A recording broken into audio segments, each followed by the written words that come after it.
Y esta mañana se realizó en la Torre de las Telecomunicaciones Violencia Digital, diálogo sobre la ley modelo interamericana y su implementación en Uruguay. Participaron autoridades nacionales y expertas extranjeras. Vamos a estar hablando de un problema que está en crecimiento en nuestro continente, que es la violencia de género digital.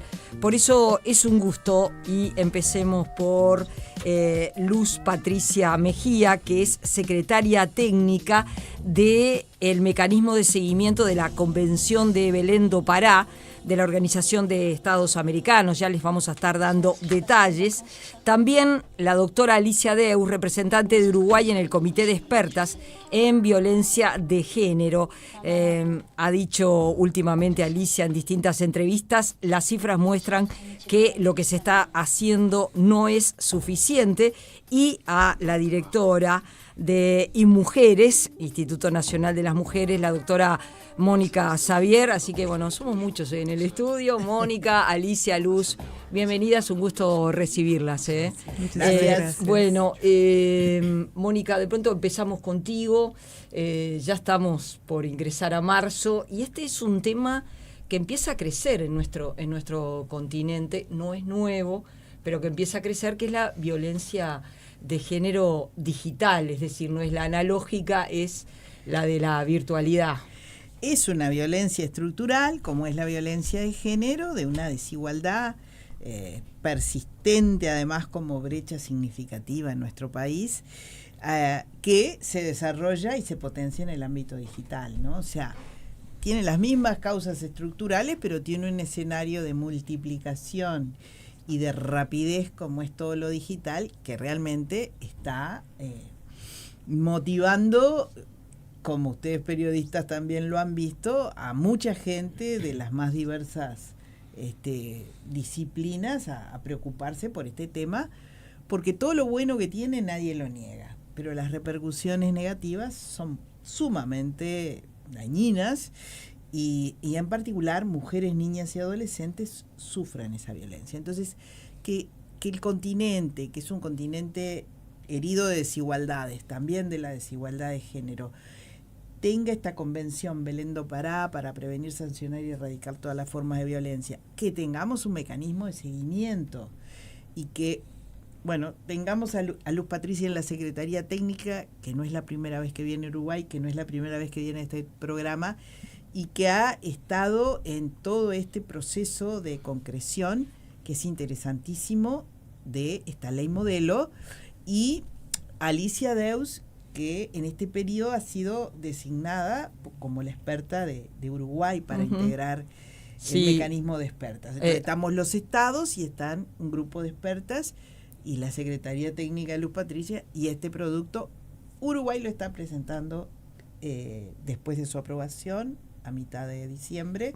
y es el primer país que lo presenta en sociedad, digamos. ¿Cuál es la idea? La idea es que cada país tenga una ley, porque yo he leído declaraciones de Alicia, que está participando, que dice, hay leyes sobre violencia de género, pero por ejemplo, Alicia, tú sos partidaria de que esto sea una ley aparte. Sí, porque tiene una especificidad que hace que el tratamiento que debe darse a toda la problemática requiere una normativa específica. Por ejemplo, toda la parte que está prevista en la ley modelo sobre la regulación de los intermediarios, de las plataformas, de las buscadores de internet, etcétera, que no tienen actualmente una regulación, y bueno, la idea y el objetivo de esta ley es que exista una responsabilidad del Estado en establecer esa regulación, y a su vez los intermediarios y las plataformas que implementen esa regulación, que por supuesto, y me adelanto a decirlo, no interfiera con la libertad de expresión, pero que necesariamente requiere determinadas acciones, determinadas regulaciones para no causar los daños que tenemos múltiples ejemplos que puede causar la violencia en el ámbito digital, ¿no? La violencia de género, que como decía Mónica, es la misma violencia de siempre que se expresa, se manifiesta a través de los medios, de las tecnologías, ¿no? Uh-huh. Luz, hay múltiples ejemplos, ¿verdad? De qué es efectivamente, cuando se habla de violencia de género digital, de qué estamos hablando. Amenazas, publicar contenidos íntimos, subirlo a las redes, ¿es eso a lo que se hace referencia? Mira, siempre cuando hablamos de violencia digital, esos son los ejemplos que nos vienen a la cabeza, pero realmente la violencia digital es mucho más amplia.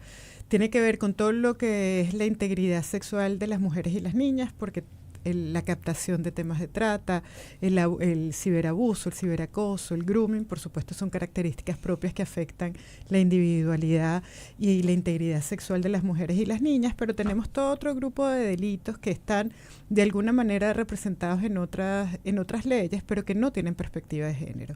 Uno de ellos lo que tiene que ver con la violencia específica contra las mujeres políticas, contra las mujeres con voz pública, contra las mujeres que tienen una presencia en el debate público digital, que hoy en día sabemos que es amplísimo, y que el impacto que está teniendo es un impacto que no necesariamente va a la integridad sexual de la mujer, pero que tiene que ver con la integridad familiar, por ejemplo, el tema de la familia.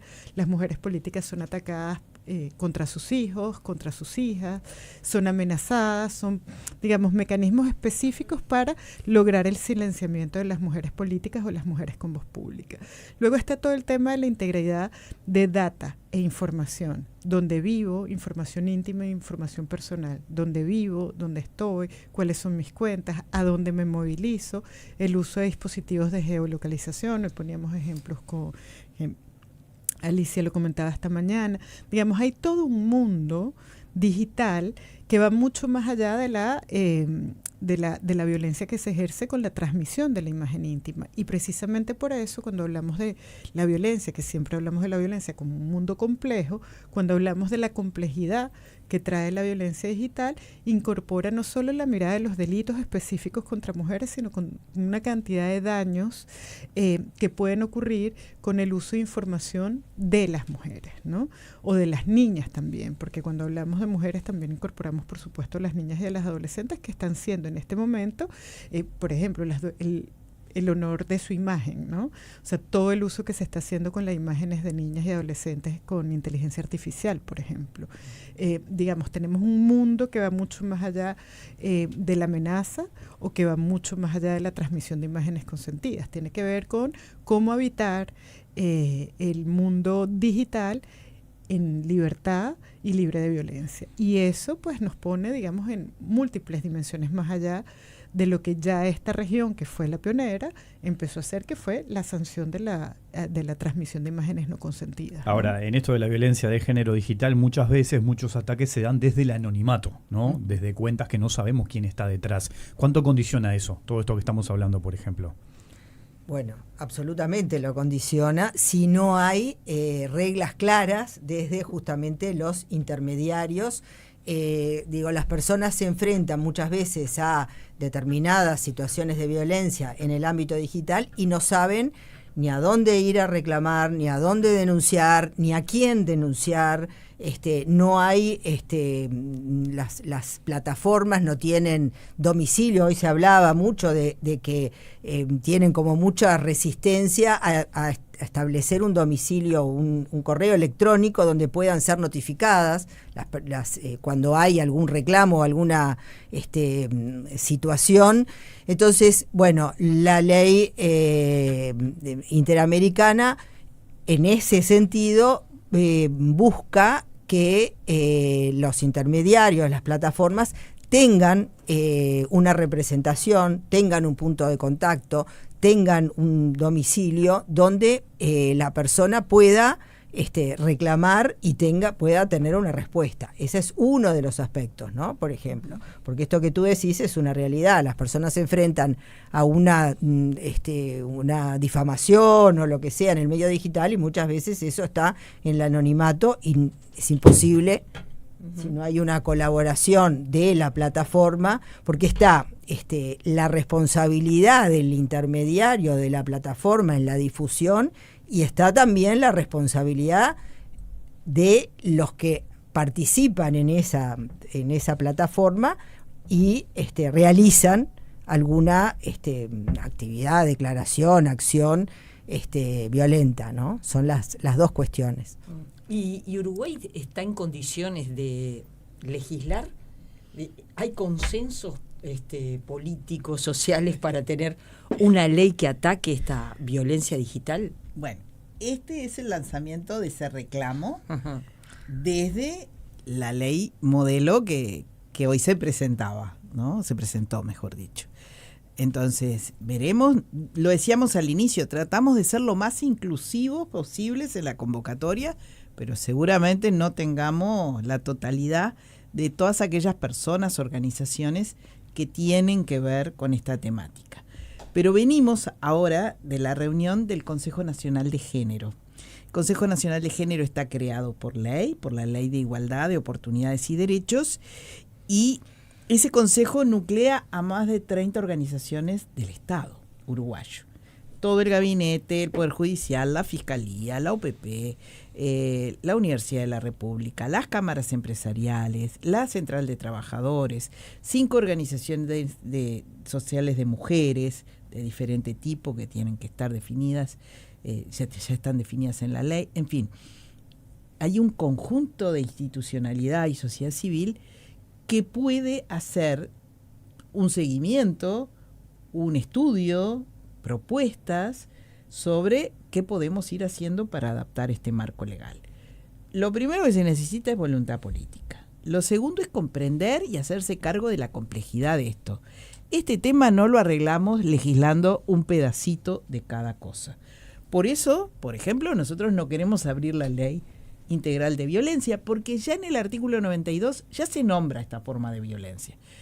Esta violencia hacia las mujeres, niñas y adolescentes forma parte de todo este otro paquete que es tan dinámico, tan vertiginoso, que capaz que cuando empezás a legislar ya la realidad te cambió. Bueno, la inteligencia artificial, ¿no? Esto empezó antes de la existencia de la inteligencia nosotros artificial. entendemos que hay toda una aplicación de técnica legislativa que discutirán los legisladores y las legisladoras, que verán hasta dónde llegan. Hay preocupación también por las situaciones específicas hacia la niñez, pero también hay un marco regulatorio. Por eso fue muy importante el compromiso de la ministra Cardona y de todos los espacios que desde el Ministerio de Industria tienen que ver con esta temática. Pero como ese ejemplo, hay otros tantos en donde hay dispositivos en el Estado que tenemos que revisar si van en el sentido del reconocimiento que hace la ley modelo, o si tenemos que hacer modificaciones, y de repente, no digo que no sean otras leyes, pero pueden ser decretos o normas de menor rango. Ahora, hay una yo cuestión, creo que sí. hay que lograr ese proceso de juntar todas esas preocupaciones y hacer en un espacio plural y abierto un camino. Acá en Uruguay tenemos varios problemas. Uno es la poca participación de las mujeres, por ejemplo, en el Parlamento, en la política y ocupando roles importantes o cargos importantes. Y uno ve, al menos en las redes, que aquellas que están ocupando lugares importantes sufren, son víctimas de violencia digital, ¿no? Uno puede leer que se les dice cualquier cosa. Y les pregunto, ¿hasta qué punto eso condiciona también lo de la violencia? ¿A qué voy? Quizás si hay más mujeres ocupando lugares importantes, capaz que está un poco más naturalizado y capaz que eso puede llegar a desmotivar la violencia o los ataques permanentes. ¿Cómo lo ven eso? Lo de la participación de las mujeres en la política o ocupando lugares importantes. Fíjate, yo creo que esta ley está teniendo como un muy buen recibimiento por dos cosas fundamentalmente. Primero, porque el proceso con el que nace esta ley modelo es un proceso ampliamente participativo, y allí, cuando nos reunimos con mujeres políticas de manera, si se quiere, absolutamente cohesionada, las mujeres políticas contestaron: estamos siendo víctimas, lo que acabas de decir.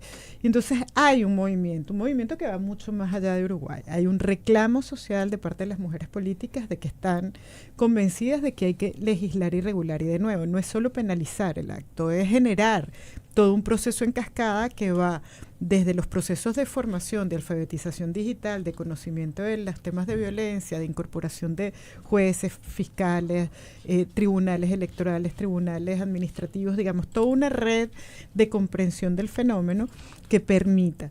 Y para eso, desde luego, que necesitamos mujeres en el poder tomando decisiones. Hoy tuvimos una maravillosa mesa de mujeres fuertes tomando decisiones, o por lo menos entendiendo la importancia del tema y asumiendo un compromiso de avanzar hacia una apertura para discutir este tema. Pero está pasando aquí, está pasando en el resto de la región, en un momento donde evidentemente hay un retroceso en los discursos públicos respecto a los derechos de las mujeres en muchos de los países. Entonces, ¿qué tenemos? Tenemos una cantidad de mujeres políticas que están viviendo en carne propia este tema de la violencia digital, y por otro lado tenemos también, al mismo tiempo que hay un retroceso en el discurso público, un empuje hacia leyes de paridad y un empuje que busca que hayan más mujeres tomando decisiones sobre mujeres. Pero yo creo que esto es un tema, y creo que todas las que estamos aquí sabemos que es un tema de mujeres, pero que también es un tema de varones, porque muchas veces son pues los propios compañeros de partido los que ejercen esa violencia digital, ¿no? Entonces creo que ahí hay como muchos debates que se juntan en los temas de género, donde estamos creciendo a la paridad, y eso es indiscutible más allá del discurso regresivo, que lo estamos viendo, lo vemos en cifras, vemos cómo ha habido un aumento de participación política de las mujeres, y por eso al mismo tiempo mayor participación política de las mujeres, también mayor violencia que se desata en ese ámbito, porque ahorita lo que hay es una disputa de la representación de las mujeres en todos los espacios que habitamos. Entonces creo que ahí definitivamente es fundamental tener mujeres, pero también es definitivo y fundamental tener hombres convencidos de la importancia de que esto aporta a la democracia, no por las mujeres en sí, sino porque nos aporta a todos y a todas, ¿no? Uh-huh. Cuando vos decís violencia hacia las mujeres políticas, ¿y cómo se expresa esa violencia? Yo diría solo una cosa: campaña de expectativa. El 17 de marzo, ONU Mujeres presenta un estudio que releva la situación de las mujeres en la campaña del 2024. Lo presentan a las 12 y a las 4:20 están en palabras cruzadas.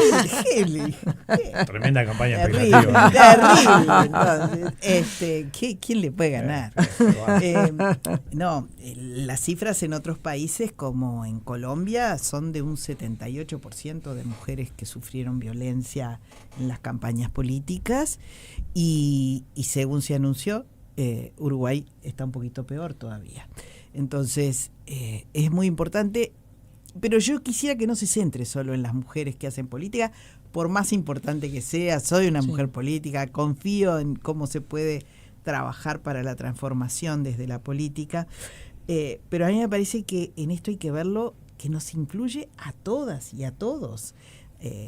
La realidad de los gurises, esta experiencia del año anterior, donde Luz Patricia estuvo también en Uruguay, es brutal. Los gurises adolescentes diciendo: esto lo sufrimos y no queremos que sea así, y queremos que se eduque a los varones de nuestras edades que nos hacen estas cosas para que no lo vuelvan a hacer. Subir imágenes íntimas a las redes. Y me parece que es importante, porque esta ley modelo, creo que lo comparten las compañeras, tiene mucha acción pedagógica sobre qué deben hacer los estados para mejorar estas condiciones. Tiene un capítulo punitivo, pero no está centrado en lo punitivo esencialmente el desarrollo, ¿no? Uh-huh. Sí, yo creo que un aspecto a destacar sobre todo de esta ley es el énfasis que pone en la prevención de la violencia y no tanto en la sanción. Digo, también en la sanción, pero nosotros ya tenemos algún tipo delictivo vinculado a la ciberdelincuencia y a los delitos en este ámbito. En cambio, en la prevención están involucrados en primer lugar la educación, ¿no? La educación en todos los niveles, la educación en lo que es el entorno digital, lo que es la alfabetización digital, que en la que estamos todos omisos y todos tenemos como carencias, los padres por un lado, los docentes por otro, porque esto en el mes de junio, lo que decía Mónica, se hizo una instancia en el Parlamento previo a la aprobación de la ley, donde se convocó con UFPA y también con MESECVI, se convocó a adolescentes de todo el país, donde concurrieron al Parlamento, y hubo una actividad donde se dividió como en sectores de gobierno, digamos, un poder ejecutivo, un poder legislativo, un poder judicial. Y la verdad que fue riquísimo los resultados de las opiniones de los adolescentes y jóvenes, porque ellos pusieron el énfasis justamente en eso, en la educación, en tener información suficiente, en tener apoyos a quién recurrir y qué hacer cuando se produce una situación de violencia. Y el énfasis estaba puesto en eso, ¿no? Por ejemplo, tener apoyos socioeducativos en las instituciones, que ellos declaraban como realmente carencias de los liceos y de las instituciones, para educar y para tener una función didáctica de lo que significa la violencia, del alcance que tiene y de los daños que produce, ¿no? Uh-huh. Entonces, creo que en eso fue recogido por la ley, por esta ley interamericana, y se pone precisamente el énfasis en la prevención, comprendiendo, por supuesto, el ámbito de la educación, ¿no? Les propongo una pequeña pausa y ya seguimos conversando, ya seguimos. Luego del conversatorio, de las reuniones que han tenido en las últimas horas, y de esta discusión que se va a dar en Uruguay de si esto se puede efectivamente convertir en ley. Y estaba mirando qué es lo que está pasando, por ejemplo, en países como el Reino Unido, donde el primer ministro declaró que la violencia digital contra mujeres y niñas es una emergencia nacional, e instó a las grandes plataformas tecnológicas a actuar en un máximo de 48 horas para erradicar contenidos dañinos que vulneren la dignidad y la seguridad de las víctimas. Meterse con las plataformas es interesante si se suman países potentes. Exacto, ¿no? Claro. No es lo mismo desde Uruguay que el mundo, ¿no? Eso ni que hablar, ¿no, Mónica? Sin duda. Por eso es muy importante que nosotros veamos el denostado multilateralismo, qué instrumentos, qué cosas podemos trabajar, qué realidades concretas de la gente se pueden mover, ¿no? Porque a veces se ve como una cosa lejana, como el turismo diplomático, como cosas así.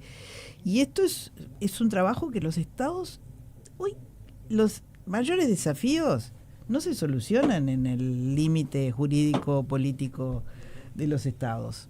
Tienen carácter transnacional, tienen como mínimo carácter regional. Por tanto, si nosotros no trabajamos estos temas desde la pedagogía hacia la ciudadanía, ¿no? Bueno, lo mismo que te pasa a vos, le está pasando a las mujeres y jóvenes del Reino Unido, y por eso el primer ministro sale con esa cosa tan fuerte, tan interesante. Bueno, Uruguay puede ser el pionero en llevar adelante esta ley modelo que se impulsa, Luz. Mira, yo estoy convencida y lo he repetido hoy ya, esta es la tercera vez que lo repito. Yo creo que Uruguay ha sido pionero en tantos temas que han sido complejos en esta región. El tema, ya lo dijimos, el tema de aborto. Uruguay fue pionero. Uruguay avanzó infinitamente en este tema en la región cuando todavía no había una ola verde, cuando todavía no se había despenalizado socialmente el tema del aborto, ¿no? Uruguay también despenalizó el tema del consumo de la marihuana en su momento, y tomar esa discusión en un momento donde todavía la región latinoamericana no lo estaba haciendo, fue un gran avance para Uruguay. Estaba hace rato hablando del embajador Romaní, en ese momento Milton Romaní era embajador ante la OEA, y daba unas discusiones en el marco de la OEA que todavía parecían como muy avanzadas, ¿no? Definitivamente Uruguay ha permitido avanzar en temas que no son fáciles porque tienen muchas características. Primero, hay una tierra fértil en términos de conocimiento de estos temas, ¿no? Aquí hay organizaciones muy importantes, periodistas muy importantes que manejan a profundidad el tema, que pueden explicar a operadores de justicia, pero también a parlamentarios y parlamentarias este tema.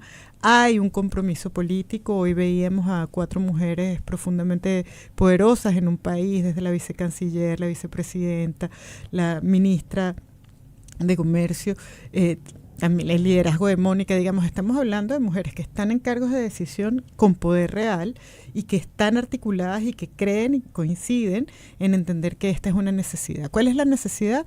De debatir y construir una solución a este problema. Tenemos una ley modelo que va a servir para Uruguay, para lo que le sirve a Uruguay, igual que va a servir para el resto de la región. Cada país toma lo que le sirve la ley modelo, porque ese es el funcionamiento de las leyes modelos, y lo aplica de acuerdo a su propia realidad.